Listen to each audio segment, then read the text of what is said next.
magaalada Hargeysa waxa markii ugu horeysay laga furay dukaan alaabta taala aad ku iibsanayso $1 ilaa $5. dukaankan oo magaciisa la yiraahdo Dollar Plus ayaa waxa uu ku yaalaa xaafadda Jigjiga yar. habeennimadii xalay ahayd ayaa meheradan lagaga furay magaalada Hargeysa.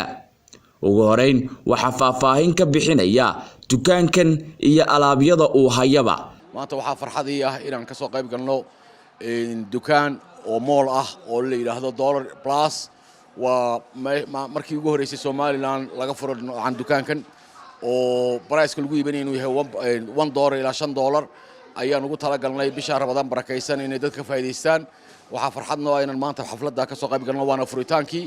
waxaan Ilaahay ka baryaynaa insha Allah inuu noqdo kii bashbash barwaaqaan ka helno insha Allah. Somaliland aan ku soo dhaweyno shacab weynaha caawna waa habeenkii ugu horeysay la furayay. price-kana price deeriye maaha waa price aad u wanaagsan waa $1 ilaa $5. waan idinku soo dhaweynaynaa Ramadaan Kariim. dadka islaamka oo dhan waan wada salaamayaa. Somaliland waa salaamaya madax iyo minjaba. bismillaahir rahmaanir rahiim. moolkii waa inoo furan yahay. dadkuna waa kuwa iswada dhaxbaraya. qiimihii ugu jabnaa abadi Somaliland mool uu wax ku iibiyo $1 ilaa $5 baahida aad u baahan tahay waad ku helaysaa. dadkuna waa kuwa sida isu dhaxmaraya. moolkii caawanu furnay.